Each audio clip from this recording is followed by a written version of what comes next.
Bonjour à tous et à toutes. Aujourd'hui, je vais prendre un moment pour vous parler un peu des politiques actives dans un contexte de perturbation.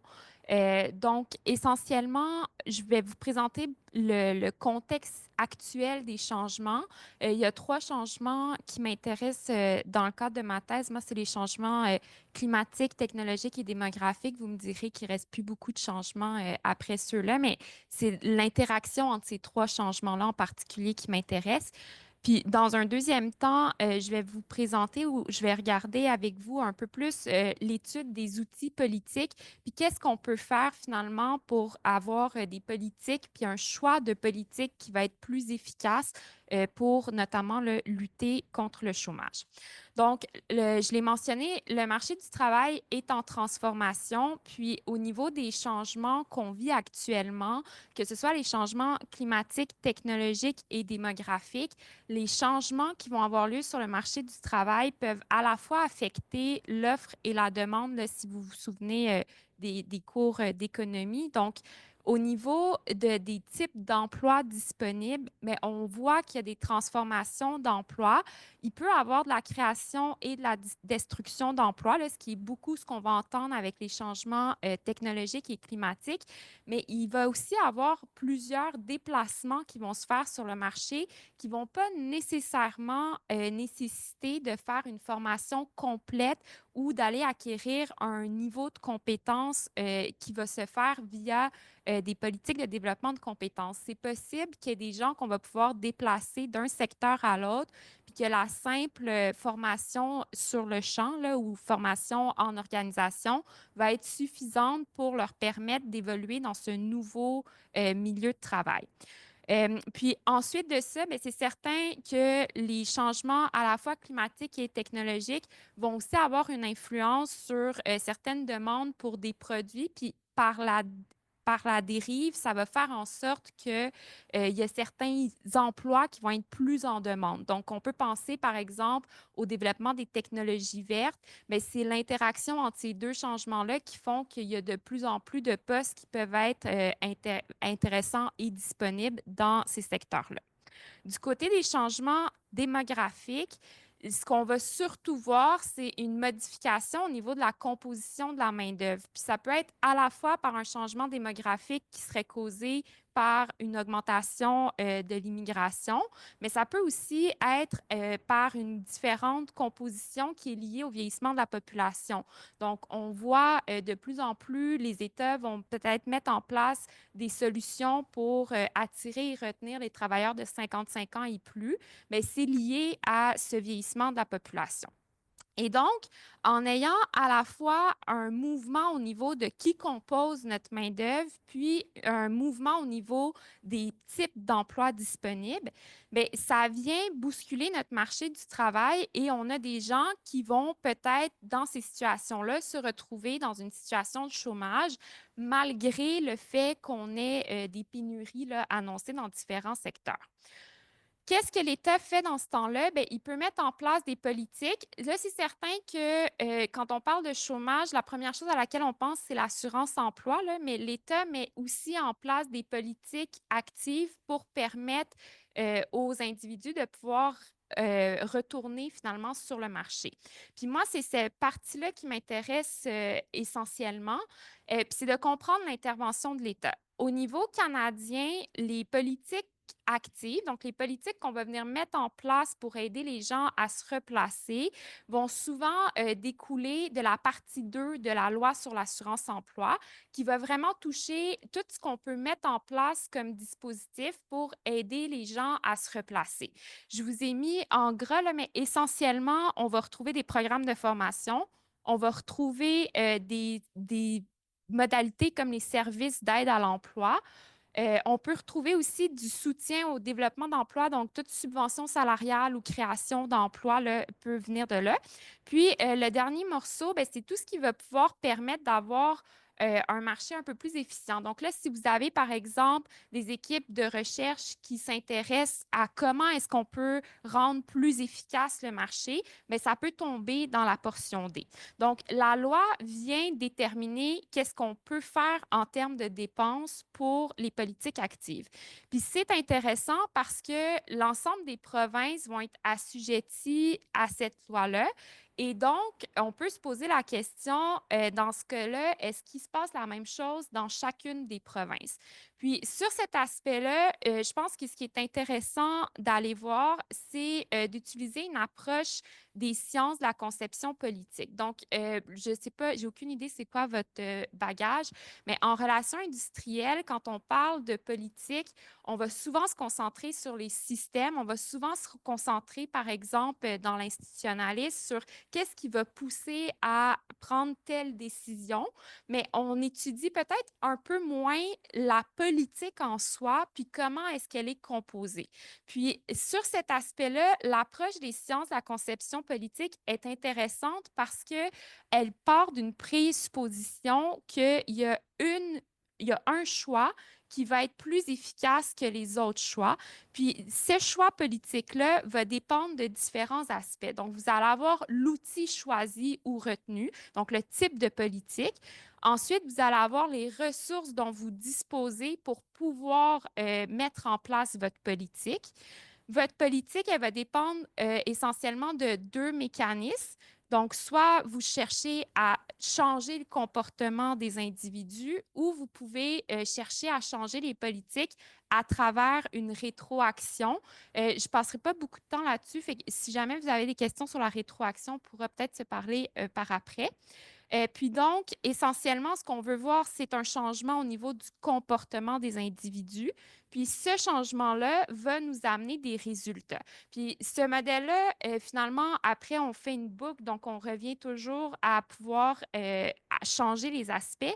Mais l'avantage de ce modèle-là, c'est qu'au-delà de on veut inciter les gens à travailler ou non, on est capable de venir regarder quels outils ou quels choix vont faire en sorte que ma stratégie choisie est plus ou moins efficace. Puis donc, dans cette perspective-là, comme je vous le mentionnais, vu qu'on a un cadre qui est quand même le même pour l'ensemble du Canada, bien, on peut se poser la question, est-ce qu'il existe réellement des distinctions entre les différentes provinces pour les choix des politiques? Puis si on s'en tient qu'à un cadre institutionnel, bien, peut-être que notre réponse, ce serait de dire, ben non, il n'y a pas de différence parce qu'ils ont tous le même cadre évolutif. Donc, pour pouvoir analyser un peu cet aspect-là, puis par souci de temps, là, je vais surtout me concentrer sur deux aspects, sur les ressources et sur un peu la construction du portefeuille que les provinces peuvent faire. Puis pour le ski du cadre des ressources, je reprends le modèle de Hood qui en anglais s'appelle NATO, mais à ne pas confondre avec l'OTAN, là. Donc, c'est un modèle finalement qui permet d'analyser qu'est-ce qu'on va avoir comme ressources pour pouvoir mettre en place des politiques. Au niveau canadien, la première chose qu'on va regarder, ben, c'est l'utilisation ou l'acquisition d'informations. Donc, qu'est-ce qu'on va utiliser comme information pour pouvoir mettre en place nos politiques? Bien, on va avoir différents outils qui vont être utilisés par les administrations. Donc, vous allez avoir beaucoup évidemment, de données administratives qui vont être produites par les différentes entités, que ce soit provinciales ou fédérales. Que ce soit, encore une fois, provincial ou fédéral, il y a des enquêtes qui vont pouvoir être faites auprès de populations ou auprès d'employeurs cibles pour comprendre finalement comment structurer notre politique. Puis, il y a des systèmes d'identification qui peuvent être utilisés là, par les différentes provinces.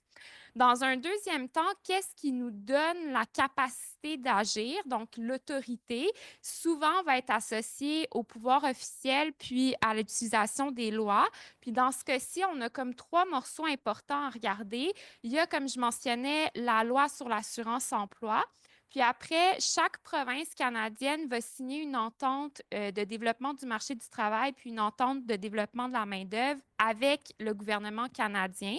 Puis généralement, même si ces ententes-là sont propres aux provinces, en tout cas pour les avoir lues, là, il y a quand même beaucoup de similitudes d'une entente à l'autre. Donc, encore une fois, ce n'est pas nécessairement là que vous allez trouver les distinctions, à l'exception de l'entente du Québec, là, où là, il y a vraiment une délégation totale des fonctions au niveau de la province du Québec. Ensuite, au niveau des ressources, puis ça, je pense que c'est le morceau qu'on est le plus familier avec, c'est combien d'argent est-ce qu'on reçoit, puis combien d'argent est-ce qu'on a pour pouvoir administrer la politique. À ce niveau-là, il y a deux aspects. Donc, d'une part, vous pouvez recevoir de l'argent qui vient du programme fédéral où les provinces sont habilitées à pouvoir aussi faire des dépenses supplémentaires ou à créer des programmes supplémentaires. Donc, ici, on commence déjà à noter qu'il peut y avoir des distinctions entre les provinces. Puis, le dernier aspect de l'analyse des ressources, c'est comment est-ce qu'on va organiser notre politique, puis qui finalement va être responsable de quoi. Donc, comme je le mentionnais, la plupart des provinces sont assez autonomes dans les choix qu'ils peuvent faire. C'est certain qu'il y a une reddition de comptes qui va être faite au niveau canadien, puis pour toutes les provinces, à l'exception du Québec, généralement, ils s'engagent également à suivre là, certaines des dispositions qui vont être prévues dans la loi.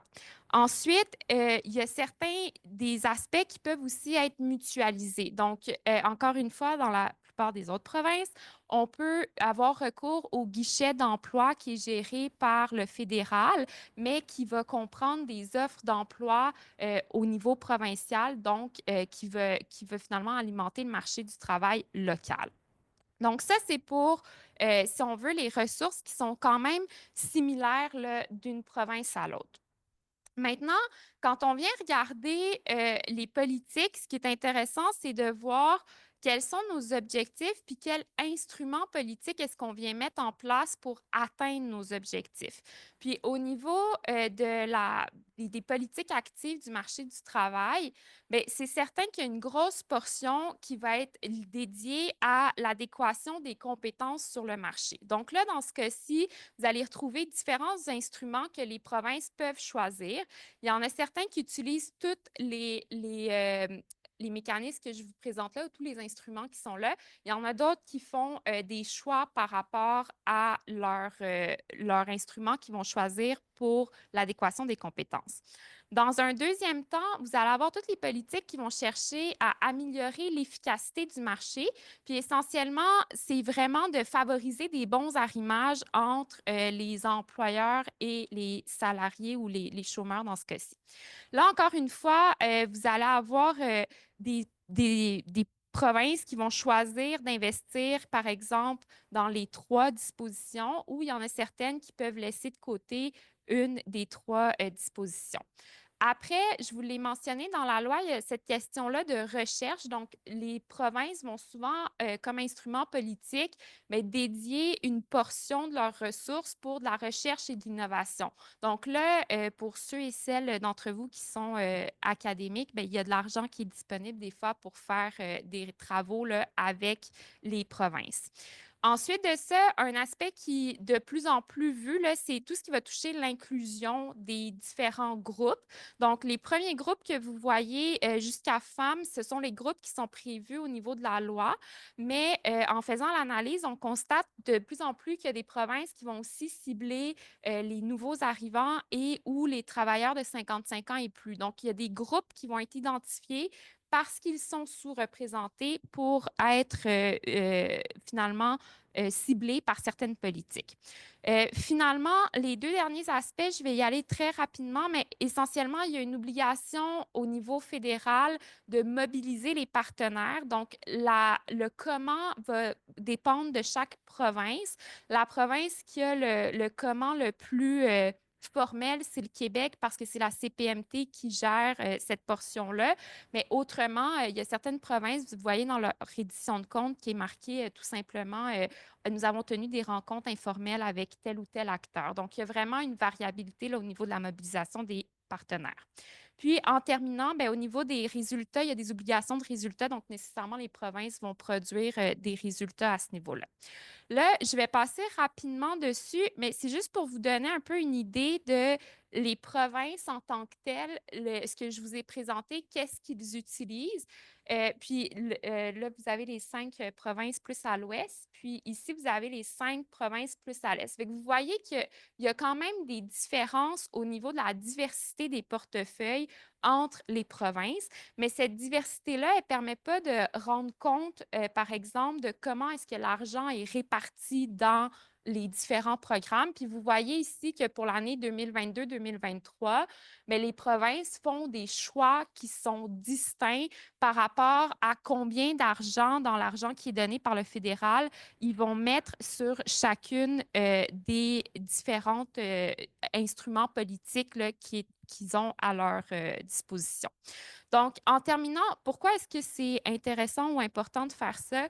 Bien, parce que à moyen terme, ça va nous permettre de développer peut-être un indicateur qui va pouvoir être mis dans des analyses macro pour qu'on aille au-delà de dire les dépenses en politique active influencent ou non le chômage. Puis dans un deuxième temps, bien, ça va permettre aussi d'avoir une meilleure compréhension de l'efficacité des politiques parce que en allant creuser un peu plus loin dans cet aspect-là, on va être capable de faire la relation entre le chômage, donc si c'est du chômage structurel ou si c'est du chômage qui est lié à des problèmes d'arrimage, mais on va pouvoir mieux faire nos choix de politique là, pour pouvoir aider les personnes qui sont en situation de chômage. Donc, je vais m'arrêter là pour ne pas abuser plus longtemps.